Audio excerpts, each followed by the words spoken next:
साहब जी, मैंने आपसे एक बहुत जरूरी बात करनी है।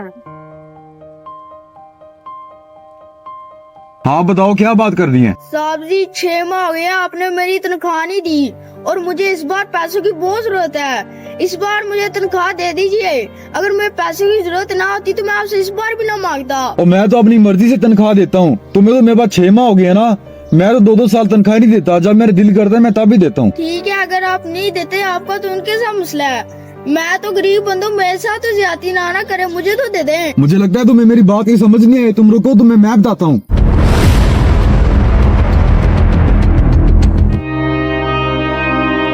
पहले तो मैंने तुम्हें तनख्वाह देनी थी, अब नहीं मैंने देनी। जाओ, जो होता है कर लो।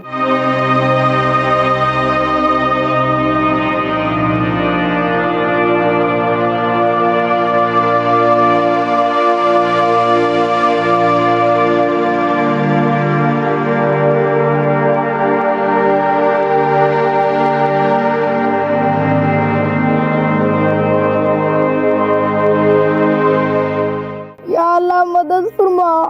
इस दुनिया में कोई नहीं है जो इंसाफ लेके दे। या अल्लाह, तू ही बेहतर इंसाफ करने वाला है।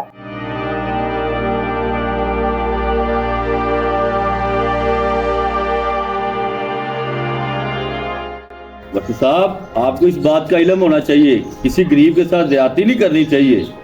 ये तो फिर गरीब का बच्चा है। इसके जो पैसे बनते हैं इसे दें और इससे माजरत करें।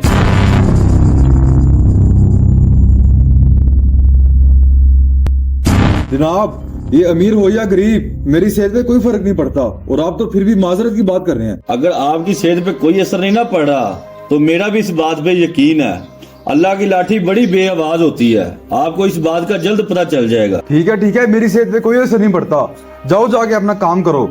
बेटा चलो मेरे साथ। अब ये अल्लाह पे छोड़ दो, तुम्हारा इंसाफ अल्लाह ही करेगा।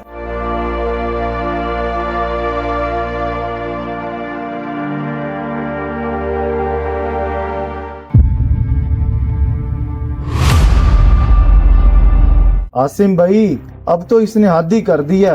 पिछले 4-5 साल से मुझे चक्कर पे चक्कर दे ही जा रहा है और अब तो उसने आके मुझे सीधा कह दिया है, जा तुमसे जो कुछ होता जाके कर ले, मैंने तुझे पैसे नहीं देने। ओ, अगर ये तुम्हारी हद तक रहता तो कोई मसले वाली बात नहीं थी। अब तो ये गरीबों के भी पैसे मारने लग गए। मुझे तो अब पता चल गया है, इसने मेरे तो पैसे देने नहीं और अब इसने गरीबों पर भी ये हाथ रख लिया। आसिम भाई, अब तो हमें कुछ ना कुछ करना ही पड़ेगा। तुम्हें पता, जब पैसे तुम्हें नहीं मिलने, अब तुम्हें इजाजत है, जो तुम करना चाहते हो कर सकते हो। कम से कम किसी और गरीब के साथ तो जुल्म ना हो। जी आसिम भाई, आप बिल्कुल ठीक कह रहे हैं। कम से कम इसके बाद ये किसी और के साथ तो जुल्म नहीं कर सकेगा ना।